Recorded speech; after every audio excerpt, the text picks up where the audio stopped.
Hello and welcome to the conversation. And of course, today we'll be discussing with another friend of mine with me in the studio. You know how it is. It's all about talking about the good side of Nigeria and what we can do very good and best. Bro, what's up? I'm good, bro. What's going on? Oh, we thank God, What's bro. happening? We're just moving fine. Now, can you quickly meet you? Can we Yeah, get to know you? I'm Fabo. I'm Fabo Mjadon. Okay. Yeah, Uh, a young politician. That's what I Yeah, want to yeah, hear. yeah, a young You know, politician. the first time I saw you, I saw your poster. I was like, okay, this guy is up to something, and I actually felt motivated, and I was actually very glad to see that young people are beginning to plan to take over the helms of power. And of course, let's have a place for ourselves where we can also have a voice. But how did you feel? What was the motivation? It's not easy. I really have to say this. It wasn't easy. At first, it was something like I felt, let me give it a shot. I actually look at the phase of everything, how politics has been run in Nigeria, and the fact that we, the youths, has always been lacking, having much interest to know what's up, and we allow people to go there who are ahead of us, and they end up doing things we don't want them to. So why can't we ourselves now go in there, delve into this war, and face the reality? Politicking is a thing that deals with mindset, I believe, and then seeing the zeal in your heart and for the love you have for your people. It's not a thing that you just decide to just run because you want to run. Okay, Yeah. Mr. Jadon, quickly, we'll be going on a break. When we'll come back, conversation starts so properly. Nice having you in the studio. We'll be back in a moment.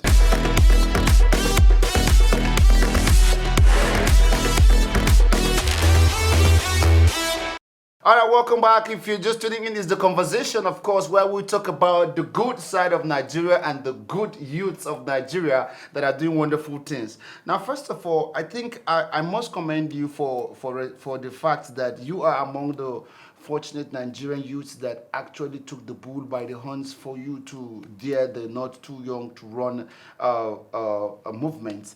Now, being a young Nigerian politician, I know you've seen a lot. Now, what are the major loops that you think Nigerian youths need to actually correct? What is the narrative that Nigerian youths actually need to put on deck before coming out for any political office? It's almost a thing that I feel, based on experiences that I had all over the years, I feel is a thing that one has to push in very hard. Work, like you need to do a homework, a very strong homework on ground to make sure you have because I actually feel every youth that will come to run for an office should have the three C's. I named this the three C's: the courage, the capability, and then the capacity. Okay. Yeah, so I feel if you should have these three C's, it's going to be a win-win. Most of the time we get into this with just one of this. Maybe you have the capability and you're not having the capacity or the courage to run, or sometimes you have the courage and you don't have the other two. So you feel it's much more like you go with the three. You make sure you round the corner to have this thing three involved before you 360. go through. Yeah, before you run through for the political space entirely. Now, we young Nigerians, when the movement started, not too young to run, I was so excited, I was anxious, I was happy, and of course, we have a couple of young Nigerians that were able to pass through to win through the movement, and they're able to find themselves at major political offices. Now, you being a part of the movement, it's like you are the product of Yeah. such movement. Yeah. Now, what have those people, young Nigerians, they were able to pass through the wires to go to sit in the political offices? Are they actually doing what the movement actually incited? I must respond immediately with that with a capital yes, because we were groomed.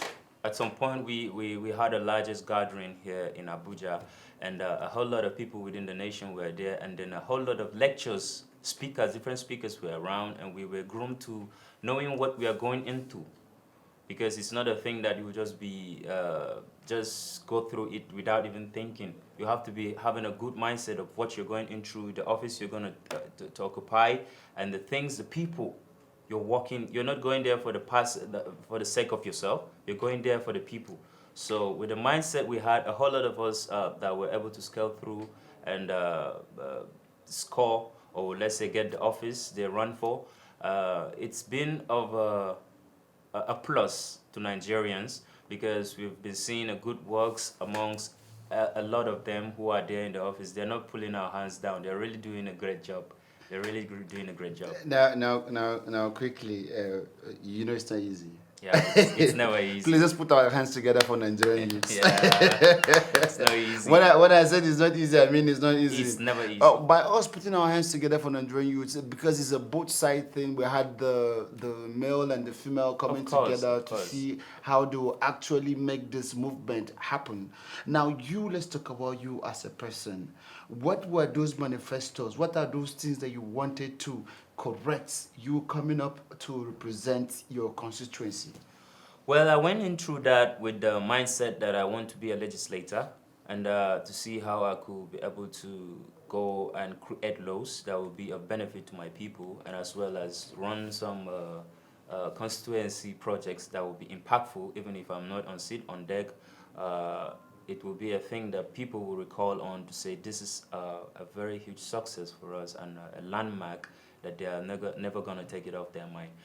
Things like, there are a whole lot of things that I think we keep running through, like a former person who sat on the seat, like who had been in the office, came to work on probably water, for instance, and then the next person that will be coming over again will now say, what's the key thing that I needed to do, so let me still give them water. It doesn't help. You needed to think outside the box to make sure you come up with stuffs that are not even touched, and to see how you can even bring development to that very society, in as much as to see how you can develop and make an economic development as well, to see you make an impact. It's not all about getting the names to be that you're the former so, but make an impact that when you leave, people cry to say, we wish to have somebody like this because he has the people at heart. He actually did what he's supposed to do. Of course. Now, the struggle. Basically, we the Nigerian youths, we have always been through the wires. We've always been through difficulties. That support that we always expect, we don't get. Yeah. Now, for you to be in a political scenario, you must be financially stable, and you have to be educationally stable. Extra financially stable. Let's talk about it, please. The whole thing is, people are hungry. You can't just come and just show me your shiny face, and then you've actually gotten 1K, 2K in your pockets, so that makes you have a smiley face, and all of a sudden you're here to tell me, to convince me that you want to run for office, you're going to do work for me. It doesn't work in Nigeria. If you dip your hand inside your pocket and drop heavy bounce to the guy and be like, hey, I'm going to go to that office, I'll do things for you. It goes deep into that guy. It goes deep into that community. So it's not all about you getting to say you do the posters, you just go and post and this as stuffs like that. It has gone far beyond that. And it's been a challenge because people are after the money. They are not after the candidates. No matter how good you are, no matter how balanced you are. So you mean you're trying to tell me positivity doesn't actually work? People don't look at the positivity. They don't look at the person coming. In fact, there are instances people run for offices, the community don't even know them. But because their money has reached them, they win. Really? I'm serious. So it's so bad. It's such a sad scenario, but it's the true reality, the sad reality that we're facing through in the society. All right, we'll be going on a quick break. When we come back, I still have this wonderful personality with me. Of course, he's one of the super duper youngsters that are actually pulling strings in the political scene that I've always seen.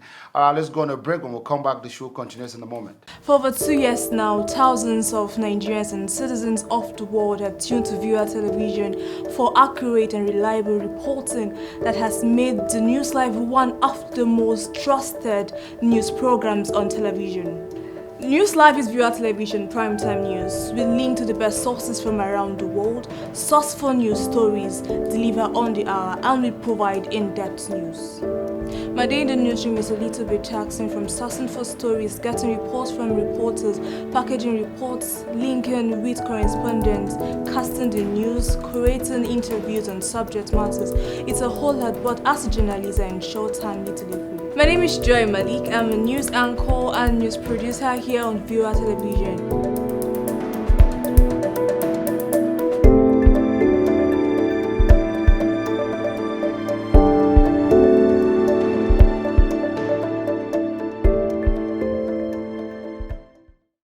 welcome back. If you're just tuning in, I've been having this young man with me in the studio. Of course, I call him Mr. Fabo. Yes, boss. Of course, he's Yes, one of the boss. daring youngsters of our time that has actually stepped in to actually try politics. Now, Fabo, from the experiences, you know, they said sometimes we gather experiences. I had a conversation with some people. They were actually talking about the goodness of young people. A lot of good Nigerians, young Nigerians are doing a lot of things in diaspora. Now, what do you think, we being young Nigerians, why can't we effect positivity within ourselves and see how we can strive through for the elderly to give us a little space, or let's create a niche for ourselves? Basically, what I think should be done, I really feel it's a thing that has to be gone back down to the grassroots. And because Nigeria is so wide that you can't just stand out there and then make comments and then things work out for you. It doesn't. You have to go down to the grassroots, talk to people. You know, some of these people don't really have access to the peoples and the leaders in the offices. But I think if you want to make an impact, come closer to the society, come closer to the people, and be positive about the things you do. And you don't just go there because you want them to believe you. You go there to be the real you, and then give them positive words to tell them that if you do this, it's gonna help us.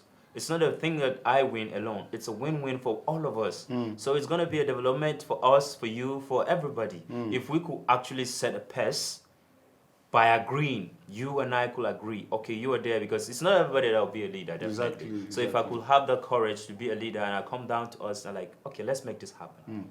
If we believe in ourselves, I think it will be a picture for whoever it is, whatever it is in the wider range of this world, to see that there's an impact, and they will give us a chance if we really worked on the positivity of our own selves. We believe in ourselves, and we created a room for such to happen. I think it really go deep. So you have to start with the community. Now, from apart from the community, now, do you think sensitization could go a long way to actually curtail or actually give these people another reorientation on how to go about even electing people in public political offices?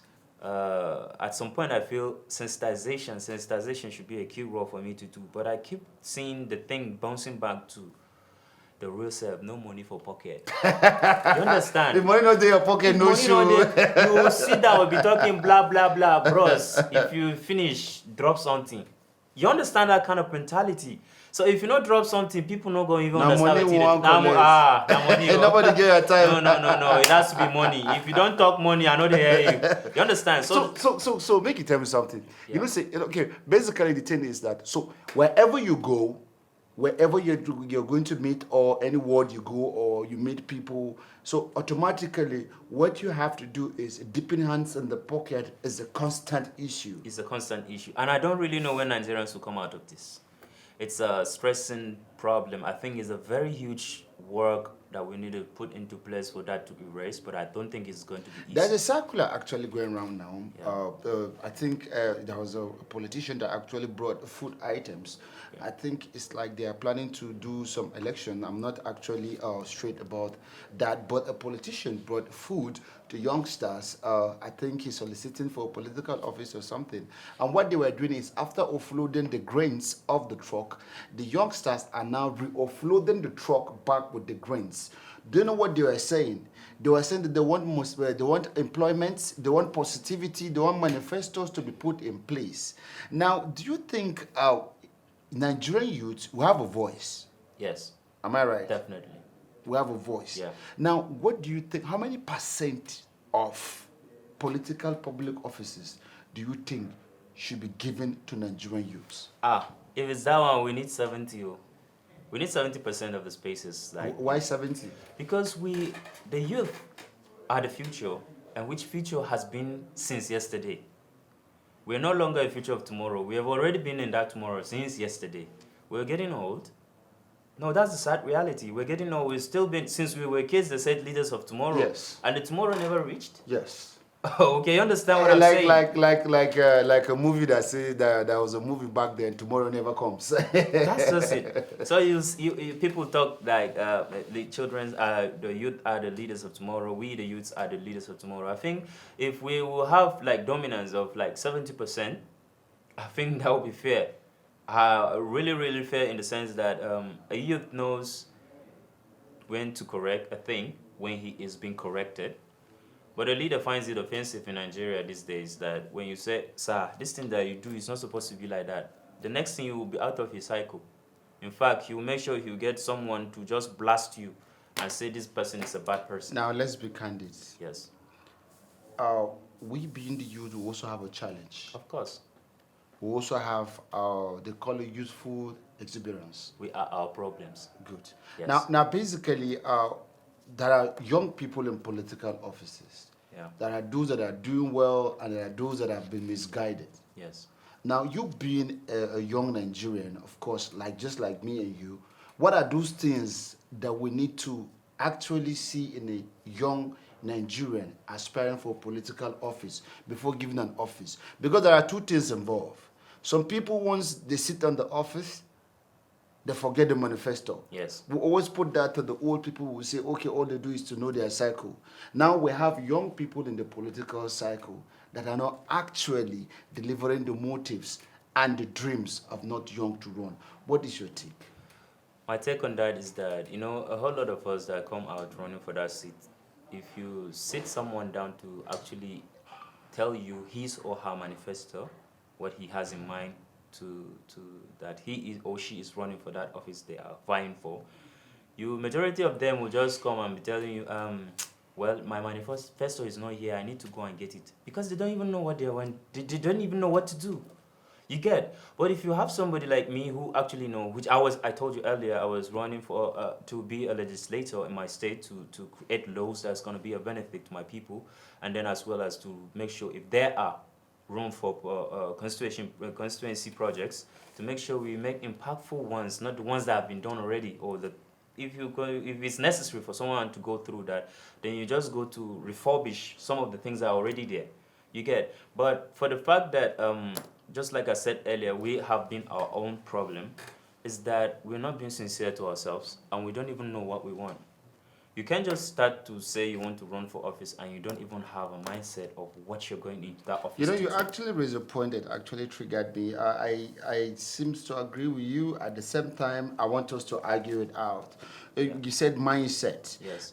Basically, I know few people that are in political offices for a long time, from the state to the federal, etc., etc., that they actually come in with the good manifestos and good plans. At the end of the day, they derail off their initial plan. Yes. Now, you are a politician. Yeah. What are the squabbles that politicians usually face by fellows once they get into an office? The political space in Nigeria has turned out to be something very scary.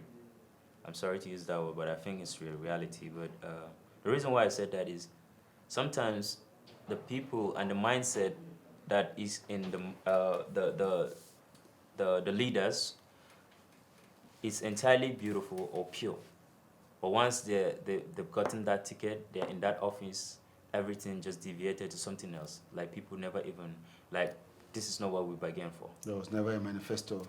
Because I think entirely in life, if you see a thing like this, it's a thing that you should have a mind in the back of your mind that this person is not ready in the first place. Because I can't just sit up to say I want to do something and all of a sudden I'm changed. Maybe probably there's no money in your pocket that enough. So you feel if you are in the office, you're going to do this, you're going to do that. And once you're in the office, the money came. So all of a sudden you allowed the money to control you instead of you to control the money. And that money is supposed not to be yours. It's supposed to be a money that you will use to get into making a better nation for your people. Okay. A better community. Exactly. Yes, but you end up using You're that for supposed your to own. pick points where you need to correct. You just have to. It's a simple thing. You just get a glance of a paper. Okay, this I'm putting into this I'm putting into this. Just put things in the down. Just jot down things you needed to do. It's not gonna come like easy. it's not gonna come easy, because for you to lead people is not an easy task at all. Of course, It's for you never to an be a easy- leader, you should but be ready to take You just have to everything. take the risk. You have to put into your heart that you need to do this. You understand? So, to me, I think most of the times we have those issues. It's based on mindset, just like I said But earlier. does quality of character affect politics? Of course, with much more capital letter to that, of course. Because if you don't have the quality of being a leader, you don't have to be there. Because What are those qualities?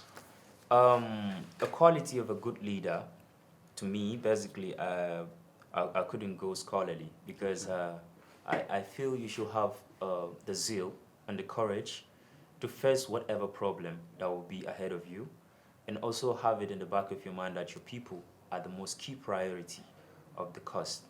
And whatever it is that you're going to run to whatever face the reality, the challenges will definitely come. So the quality is to see how you relate with your people, to know the problems they're facing through, the problems by the grassroots, because you wouldn't know if you are there.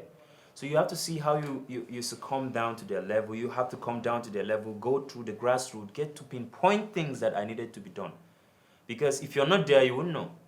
So you have to make sure you see how you relate well with your people.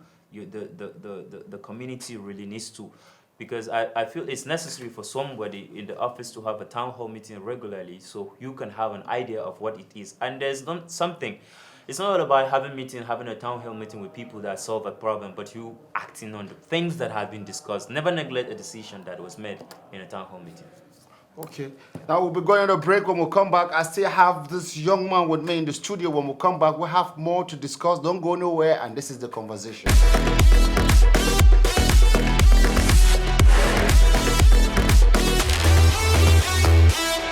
All right, welcome back. And of course, this is the last segment. Yeah.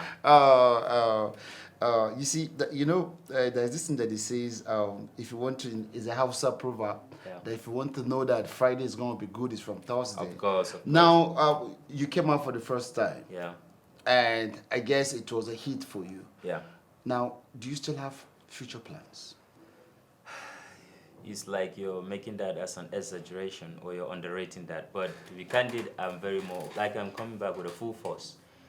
Very, very formidable force for me, because I feel the starting was good for me, because I was able to gain acceptance from the people, and then I was able to note some things that I needed to, because based on the experiences I had, I'm now balanced to come with a force, because some of the things I neglected were the things that really hit me back. And the majority of the issue we used to have is that I was young and I was not married. Yeah. It's marriage a criteria. Our people's mentality, I don't really know that, but they really judge me against that. They say I had no family, how can I head a community? So I feel, okay, it's one of those things, but I feel 2023 is far, so let me just see how I can just succumb. Let's see how we'll make things according to the way it is. I panel beat everything, and now I'm married, bro. I'm married, so I made sure that these things that have been the key challenges, I make sure I overcome them. Yes. So that when I'm coming, there will be no chance for you're lacking this, you're lacking that. There will be no hiccups. No hiccups. Just gonna hit it, boom, and that's it. Okay. Basically, what happened to music? Music is here. Music is me. I'm music. It takes me to a time when I realize that people say I talk and I make it. There's a word they say funny. I don't know if you've heard that. They say that if I talk, I do funny. And I was like, no, it's music. It's me, because I realize I'm born music. So anytime I talk, I feel like I'm rapping already. It's part of me. Now, 2023 is around the corner. Now, basically, we always complain that the elders are not, quickly we'll be rounding up, the elders are not doing what they're supposed to do. The elders are not actually looking at the youth from a good perspective. The elders are not creating jobs for the young people. The elders are not creating policies that will actually support and actually carry the young people along. Now, you finding yourself in let's say in the red chamber or green chamber, what are those policies or what are those laws do you think at your capacity or probably you find one or two of your type there. What are the foremost laws and things that you're supposed to push? You know, at this point in time, I can't say I should be current because before 2023, I'm trusting God that somebody in the red chamber or just like you said in the green chamber can actually come up with that thing that I write. Because some of the ideas that you have in mind, some people has those. Exactly. So I'm thinking of just that's why a youth is always competent, like enough to be there in the office. Because before tomorrow, I get to come up with a new idea, new innovation, new thing that's gonna bring or generate good developmental issues that had been solved in Nigeria as well. So I think let's just wait for the moment. That's just the word. Okay, thank you very much. It's beautiful. It's welcome. nice having you. And of course, if you're just joining us, this is the conversation, and we've been having a wonderful discussion on the No Too Young to Run bill. And we hope that Nigerian youths that actually have passion to get into politics will actually skyrocket or dive into this wonderful project that has actually brought a lot of young Nigerians into political public offices. Without wasting your time, let's do it again. Same time, we'll be here with fresh edition of Conversations.